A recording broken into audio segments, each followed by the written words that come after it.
Hello, hello, hello, hello. All right, how was that, folks? Did you learn something?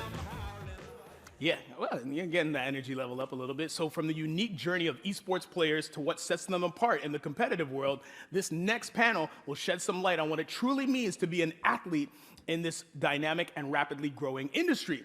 What are we talking about, folks? Esports. In conversation with Chief Marketing Officer at Esports Canada, Kendryx Linscott, please welcome Esports Program Development Lead at Shopify Rebellion, Dario Wünsch, and Vice President, Creative Director, DI, TMU Esports, and one of the greatest students I've ever had the opportunity to work with, Taylor McMillan. Let's go, folks.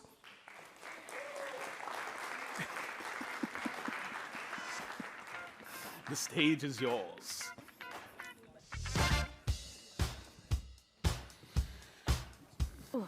All right, let's get situated. Yeah. Y'all ready?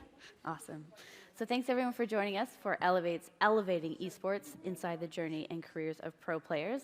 My name is Kendryx Linscott, and I have the absolute pleasure of being with these two panelists today. We are going to be jumping into the world of esports, which is really exciting for everyone here. But for those of you who might not know about esports, we have a couple questions designed to help educate you on what this competitive world of video games is. But before we get started into the world of esports, would you guys like to introduce yourselves? For sure. Sean, do you want to go ahead? Yeah, I can start. Hello, my name is Taylor. I'm a fourth year at Toronto Metropolitan University. I'm also, as Chris said, the Vice President, Creative Director, and DEI of TMU Esports, which is the official competitive esports club at Toronto Metropolitan University. Perfect. And my name is Dario Wünsch. I'm also known as TLO in the esports scene, and I'm the esports program development lead at Shopify Rebellion, and my pronouns are he, him. Amazing. And as I said, I'm Kendryx Linscott. My pronouns are they, them. And as Chris said, I am the Chief Marketing Officer at Esport Canada. And let's just jump into it. So not to date myself or anyone on this panel, but it's kind of wild to think that kids nowadays are introduced to esports either in their schools in K-12 or in university or even on ESPN when you turn the TV on. How were you all first introduced to esports, and what made you decide to jump into the Wild West? Yeah, I was introduced to esports actually through Overwatch. It was the first sort of PC game that I really got into. So from the inception of the Overwatch League, I started following Overwatch very closely, and that sort of just naturally bled into other esports like League of Legends and so on. Beautiful. And I'm definitely going to date myself. So I'm basically ancient when it comes to esports. I was first introduced to competitive gaming. I was basically born into it. I was competing with my brothers in 1995, but it really kicked off in 2002 when I attended the WCG Germany qualifiers for StarCraft. I began my not professional, at that point, amateur career as a player for about 8 years, and in 2010, I transitioned into a full-time StarCraft 2 professional career with Team Liquid, and then about 3 years ago, co-started the esports program at Shopify. And was there anybody who kind of like pushed you or guided you into being, like, you said amateur, but let's be real, he's a professional player, guys. Was anyone pushing you or helping you guide you, or just like full in, jump in? So back in the days, there was very little support. There wasn't really any mentors, because that was kind of the conception of esports. So for me, it was being at an event for the first time, seeing a stage at a point where it was the early ages of the internet. There wasn't really any streaming like we have nowadays. So seeing a stage and seeing people cheer for people, having professional commentators was completely mind-blowing to me. So then I just went for it. I went online, started competing, and found my group of people, and over time, got better and better. Amazing. And Taylor, when you said you were really into Overwatch, did anyone introduce you, or did you kind of see it online and then say, this is the game for me? A lot of the friends I had in high school were gamers, and I was a gamer. I was just a Nintendo kid. I didn't get my first PC until when Overwatch came out, around 2016. So that was my first FPS, and I started by playing Mercy, playing with them. Yeah. And not to date you, but 2002 was actually the year I was born. So I'm definitely much newer to the scene. I'm getting used to it. So each of us brings a very different experience to the world of esports, with different experiences, different careers. Taylor, you work predominantly in the collegiate scene right now, and Dario, you work as basically player development at Shopify Rebellion. How would you describe to someone outside of the industry what you do and what excites you about your job? I'll go first here. So it's a huge. There's many different aspects to it because esports is still a fledgling new industry where I feel like there isn't much room for people at teams to be super specialized. So most of us wear many different hats, but you can think of me as basically the head coach of a very large team of people. So I manage about 50 people in our team now. So we have 7 different esports titles, from Valorant to Street Fighter, Rocket League, Dota 2, League of Legends, StarCraft, Halo. And every single game has very different needs. That's the thing about esports, is a very large umbrella, but it's as diverse as going from snooker to running a marathon or playing in the NFL. So I have to learn how to cater to every single group differently. And it goes from providing support in terms of finding the right staff, performance psychologists, nutrition, but also as personal as just taking care of personal conflicts in between teams. So I'm kind of trying to use my experience as a player when support wasn't really as established to now give this group of people everything they can to succeed and basically try to professionalize the scene. Nice. And Taylor? Yeah. For me, being on the collegiate level, we don't really worry about nutritionists, but I am sort of like a co-captain, along with our president, Owen DeCourt, of a number of different teams. Every major esports title, save for sports games, we have a team for. Many of those have multiple rosters, in Valorant's case, 3. So we manage all of our players and managers and coaches, as well as on my end, we have a creative team which does graphic design, video editing, all of our broadcast production, event staffing, what have you. So I wear a lot of different hats. I sort of run most of the broadcasts out of the school. I manage our teams directly. I do connections. I do everything. Sounds like you both wear a lot of hats, but you're both very passionate about what you do. You can hear that when you're talking about your roles. So let's demystify what being a professional player in esports is, because there's a lot of information that goes out there.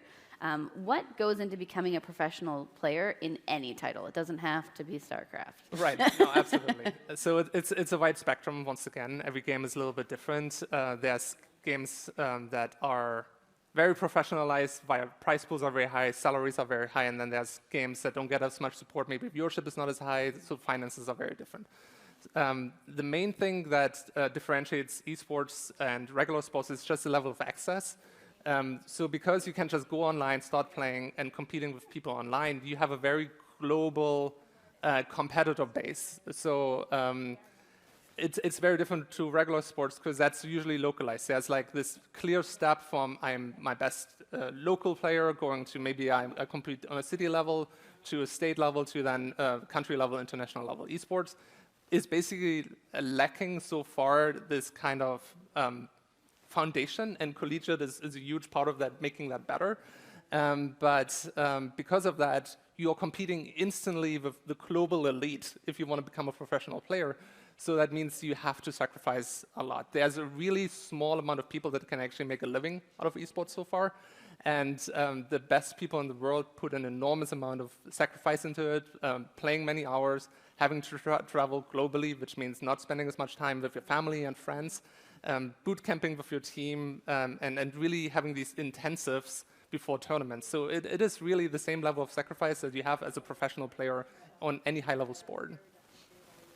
Yeah, and to sort of jump off the collegiate comment there, a lot of what we're trying to do is minimize the sacrifices young people have to make in order to get into that esports world. I'm a firm believer that the future of esports is collegiate. We're able to provide players an education, an accredited education, and the ability to play in LANs in these very highly competitive team environments, get their names established in these leagues for 4 years, as well as graduate with a degree and whatever clout that they manage to gain through playing. And yeah. That's amazing. And for those who aren't into esports, what you're kind of talking about, Dario, is like when you queue in to play a game, you could be playing against anyone in the world. It's that same concept, right, where you don't know who you're playing, but you could be playing against the best, you could be playing against the worst, but at some point you're queuing in against a variety of individuals. So with any role, but particularly with being a professional player, sacrifices, as you said, have to be made. Sometimes it's scheduling practice time instead of hanging out with friends. Other times it's reviewing VODs instead of getting to Netflix and chill. What are some misconceptions or sacrifices that go into becoming a professional player? I think misconceptions exist at both ends of the spectrum, where there is still the cliche of, the basement-dwelling gamer that, doesn't take care of themselves. And this other spectrum is maybe a little bit of propaganda by teams that players are getting just as much support as a professional player in the NFL or NHL or whatever would get. So the truth lies somewhere in between. If I look at my own players, I'm actually always impressed if at our facility people barely touch the energy drinks, people barely touch the sodas, chips, completely untouched, and then I see a lot of salads, good food, and people just living a pretty good lifestyle, because at that level, the pressure really gets to you, and you need to take care of yourself in order to really compete at the highest level, even if the game is not as physical. But even chess players nowadays realize the advantages of taking care of your body, which helps you take care of your mind and perform better. Yeah, I've noticed a lot of our players, there's definitely a trend right now of health in esports. One of our advisors and alumni, Seb Dot, he's a caster in the RLCS. He's a very big fitness person, and it's inspired a lot of our active players to work out and eat well, though we are still college students, so the Red Bull definitely gets tapped into. Fair. Besides the health trend, are there any other trends that you can see, or any other aspects of player development that have changed over the years? I do think it's something that has changed over time, is the people that succeed are people that are well socialized as well. In order to cooperate with a large group of people to become the most successful people, generally you need to be somebody that can work as a team. So again, like the cliche of you're just playing video games, it's nothing that builds real skills. There's a lot of team building involved in playing games nowadays. Even in the solo games that are one-on-one, you need to collaborate with other people to get better ideas. So there's actually a wide spectrum of social skills that people are developing. And it's very similar to, again, working in any sort of team, be it just a professional, like regular corporate environment, or a professional sports team. Those skills are extremely valuable. Amazing. Yeah, for us, obviously I haven't been in the industry as long to know how things change, but I do know we focus very heavily on giving players a multitude of skills. So while our players are players, and we 100% support them in their playing ability, we also support them in their physical health as well as their degree. There's sort of this misconception that a lot of our players are in related fields like game design or these creative fields, where in reality our players are very diverse in their majors. We have a lot of engineering majors, we have a lot of like chemistry, biomed, etc. So it's very important to us that they get those degrees and play at their best ability and have whatever path to life that they want to pursue. It kind of sounds like you're building off of what you said, Dario, earlier about like how being a professional player, you're like one of the 1%, right? Like you really are such a minute aspect of the larger pool that you need to have something afterwards or before or while you're becoming a professional player to support yourself financially, economically, all that kind of stuff. Is there any advice that you'd give to anyone in the audience or even anyone who listens later about becoming a professional player, or like what you should be doing to set yourself up for success? So generally, I think it's very difficult to set yourself out the goal to become a professional player. In my experience, almost every single person who competes at the highest level almost happened more into it. And you need to be at maybe you're not at the 1% of the 1% yet, but you kind of need to be at the 1% first before even considering that career. Because again, the pool is so large, there are so many people, so few people that actually get to that level that it's unrealistic to say, oh, if your kid or whatever tells you I want to become a professional player, I mean, that's very aspirational, but for very, very few people it works out. So my advice is to foster a passion, for people to follow that path, but not expect it's going to lead into a professional career. And definitely keep your options open and make sure there's an education. And if it works out, great, seek it out. But for most people, it's not gonna happen. Good advice. Yeah, I'm not a professional player, so but from being in the industry, streaming is very important. Being a content creator as well as a player, as well as a student, young, just to diversify your portfolio, but also just building an audience early. Even if you aren't able to get signed to a team, if you're a really good Valorant player, you're still probably going to be able to be a decently large streamer, and that's just as valid a path to success as any. Nice. I love that. So to wrap up, I think it's important to take a second to think about the future of esports. We've kind of talked about a little bit where you've come from, where we are now, the trends we're seeing, but also where we're going to go. We've come a long way from our early LAN days, and we are still trudging along. What are you most excited about for the future of esports? Do you want to go start? As I said earlier, the future of esports is collegiate. I believe this very strongly. Not just, the future players are in collegiate, but the future events runners, the future broadcast teams, the future visionaries of esports are all in university or university age. And I just believe very strongly that supporting collegiate programs and giving university students who have passion for esports opportunities to grow is the best way to ensure success for the whole industry going forward. Beautiful. I'm very optimistic about the future of esports because if I look at the demographic, when I started out, it was a tiny sliver of the population. It was a very small age group that was into gaming. It was predominantly male, and now over the years, the age group is growing. I believe the people that are into esports now are going to be into esports 40 years from now. So rather than this small group from maybe 14 to 24 that we used to have, that age band is growing every single year. We have kids being introduced to esports now, and they're basically, your kids are probably going to know about it right away. Yeah. And basically, we will end up with a spectrum just like regular sports, where families from 5 to 80 are going to enjoy the sport together. So the demographic is growing, and also we see way more women in esports as well now. So I just think the fan base is going to keep growing, even if right now we go through a little bit of a transformative period where maybe some team models are being questioned, and there is some difficulties on that side. But overall, I think esports is unstoppable. Oh, what a beautiful way to end this. I think esports is unstoppable. I'm sure we're all on the same page when it comes to that. And maybe everyone here, when you go home, look up esports, or if you're into esports, maybe support your local scene as well. That always helps drive change and drive growth in the industry. We're going to wrap up, but it's been amazing to speak with everyone here today. Very quickly, if you want to say where everyone can find you in the World Wide Web, because you guys are phenomenal speakers, and I'm sure they'd like to find you.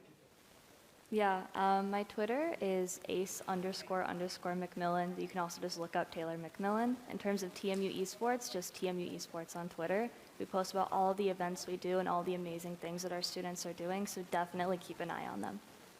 And you can find me under TLOGG on Twitter. And if you want to support the team I'm leading, we are the Shopify Rebels on Twitter, or otherwise Shopify Rebellion. Just Google us and you'll find us. Perfect. Thank you everyone for joining us today.